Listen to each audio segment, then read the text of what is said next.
তো স্যার আমার প্রথমেই রিকোয়েস্ট থাকবে আপনার কাছে, আমি যেটা জানতে চাইবো, আমাকে অনেক কমেন্টও এসেছে স্যার। কেমিস্ট্রিতে ধরুন যদিও এখন ওএমআর এ ওরা পরীক্ষা দেবে, এই প্রথম স্কুলে পরীক্ষা দিতে চলেছে ফার্স্ট সেমিস্টার। তো স্যার ওরা কোন জায়গাগুলো বেশি সতর্ক থাকবে, মানে কোথায় ওরা কমন মিস্টেক গুলো করে কেমিস্ট্রির ক্ষেত্রে? দেখো, কেমিস্ট্রির ক্ষেত্রে এখন তো তোমার এমসিকিউ হয়ে খুব সুবিধা হয়ে গেছে যে তুমি যদি কোনো কোশ্চেনের অ্যান্সার ভুলেও গিয়ে থাকো তাহলে তোমাকে মনে করিয়ে দেবে তোমার অপশনগুলো।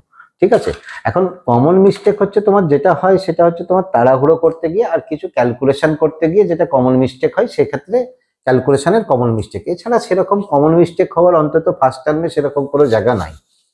ঠিক আছে। মেনলি স্যার মানে ওদের সিলেবাসটা নিয়ে একটু ছোট্ট করে, বা কোন জায়গাগুলো, ধরুন অনেকেই স্কুলে প্রথম পরীক্ষা দিতে যাচ্ছে স্যার, ওরা মেনলি কোন জায়গাগুলো বলতে পারেন যে ইম্পর্টেন্ট কিছু কিছু জায়গা, বা ওভারঅল জিনিসটা যদি একটু বলে দেন, টোটাল সিলেবাসটা বা কোশ্চেন স্ট্রাকচারটা। কোশ্চেন স্ট্রাকচারটা এদের তো মোটামুটি 7টা চ্যাপ্টার আছে। 7টা চ্যাপ্টারের ক্ষেত্রে দেখবে সব থেকে বেশি তোমার জোর দেওয়া আছে বা বেশি কোশ্চেন আছে তোমার কেমিক্যাল বন্ডিং থেকে, আর একটা জায়গা আছে পিরিয়ডিক টেবিল থেকে। তো এইখানে দেখো একটা জিনিস খেয়াল করবে যে তোমাদের ক্ষেত্রে যতটা সম্ভব চেষ্টা করবে যে 5টা করে কোশ্চেনের অ্যান্সার করে 5টা করে ওই অ্যান্সার শিটে গোল করে নিতে। না হলে কোনো কারণে যদি তোমার কি হয়ে যায়, একটা শেষে যদি করতে গিয়ে একটার যদি সিকোয়েন্স ভুল হয় তাহলে সবগুলোই ভুল হয়। এইটা কিন্তু একটা খুব মিস্টেক হওয়ার সম্ভাবনা আছে। ঠিক আছে। আচ্ছা, এছাড়াও দেখো তোমাদের ক্ষেত্রে এদের মধ্যে পি ব্লক আর এস ব্লকের কয়েকটা জায়গা আছে, সেই জায়গাগুলো বেশ ইম্পর্টেন্ট জায়গা আছে, সেই জায়গাগুলো দেখবে।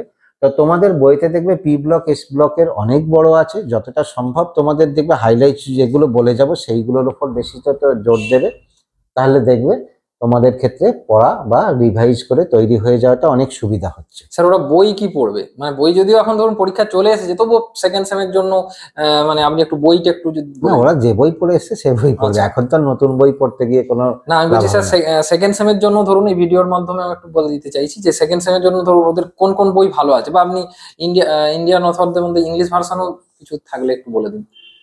দেখো, বই তো আমাদের এখানে যেটা হচ্ছে ছেলেরা বেশিরভাগ ছায়া প্রকাশনী করে। সাঁতরারও বইটা তোমার খারাপ নয় মোটামুটি। ঠিক আছে, তো ছেলেরা বেশি ছায়া প্রকাশনীর বইটা একটু গুছিয়ে বেশ লেখা আছে, সেটাকেই করে। আর স্যার ইংলিশ ভার্সানের মধ্যে, বা ধরুন যারা একটু নিটের দিকে লক্ষ্য আছে তারা কোন এখন, বা যেই দিকে লক্ষ্য আছে তারা এখন থেকে কোন জায়গাটা ভালো? নিটের দিকে যদি কারো লক্ষ্য থাকে তাহলে সব থেকে ভালো বলবো জিআরবি পাবলিশার্সের যে বইগুলো আছে সেই বইগুলোকে, ওদের প্রতিটা আলাদা আলাদা পার্ট আছে, অর্গানিক, ইনঅর্গানিক, ফিজিক্যাল, এবং প্রতিটার আবার দুটো করে পার্ট আছে। এইটা যদি কেউ করতে পারে তাহলে সেটা হচ্ছে নিট বা জেইর ক্ষেত্রে খুব ভালো। স্যার আমার ছোট্ট দুটো শেষ প্রশ্ন থাকবে। একটা হচ্ছে স্যার ওই ধরুন বোর্ড থেকে যে মডেল প্রশ্ন বা যেগুলো বেরিয়েছিল, সেখানে তো ধরুন 8 বা 9টা টাইপসের যে প্রশ্ন আর কি, নর্মাল এমসিকিউ বলুন, রিঅ্যারেঞ্জমেন্ট বলুন, স্তম্ভ মেলানো, অ্যাসারশন রিজন। তো এক্ষেত্রেও কিছু কিছু সাবজেক্ট হয়, কিছু স্পেসিফিকেশন থাকে। তো যেমন আপনাকে আমি একটা উদাহরণ দিচ্ছি, যেমন বাংলায় চিত্র সম্পর্কিত প্রশ্ন প্রায় পড়ে না বললেই চলে। তো সেক্ষেত্রে কি কেমিস্ট্রিতে কি সবগুলোই আসতে পারে, মানে প্যাটার্ন কি বলছে? হ্যাঁ, প্যাটার্ন যে কোনো সব প্যাটার্নই আসতে পারে, কারণ কেমিস্ট্রিতে তোমার কি ছিল, চিত্র সংক্রান্ত ধরো গ্রাফ দিয়ে তোমার কোনো কোশ্চেন দিতে পারে। ঠিক আছে, আর তোমার বিবৃতি সঠিক ভুল এটা তো দেওয়ার থাকবেই।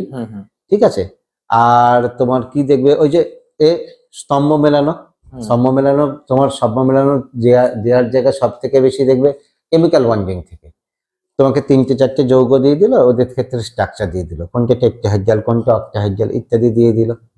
ঠিক আছে, বা আরেকটা হচ্ছে হাইব্রিডাইজেশন, কতগুলো যৌগ বা আয়ন দিয়ে দিল, দিয়ে ডান দিকে হাইব্রিডাইজেশন দিয়ে দিল, কার কোনটা হাইব্রিডাইজেশন মেলাতে হবে। আর স্যার আরেকটা যে প্রশ্ন বললাম, সেটা এখন ধরুন স্কুলে পরীক্ষা, তো অনেকেই কিন্তু মানে ওরা ওদের সামনেই বলছে, ওরা অনেকেই ধরুন ফাঁকি টাকি দিয়েছে।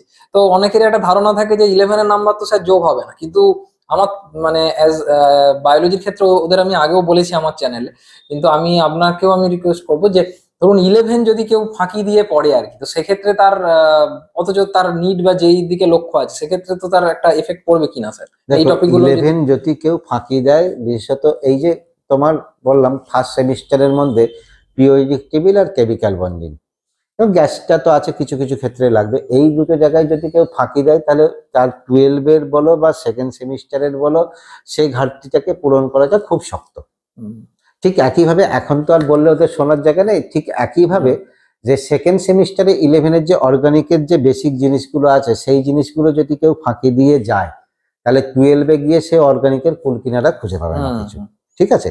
ফলে 11 তোমার কি হচ্ছে, যদি তোমার এর ক্ষেত্রে মার্কস তোমার রেজাল্টের ক্ষেত্রে কোনো প্রভাব পড়ছে না, কিন্তু এই জায়গাগুলো ফাঁকি দিলে 12টা গিয়ে আর তোমার কি হবে, খুঁজে পাওয়াটা মুশকিল হবে, ঠিক আছে। ফলে সেই জায়গা কিন্তু অ্যাকচুয়াল 12-এর রেজাল্টে পড়বে, আর নিট বা জেইর ক্ষেত্রে তো হবেই। স্যারকে অসংখ্য ধন্যবাদ।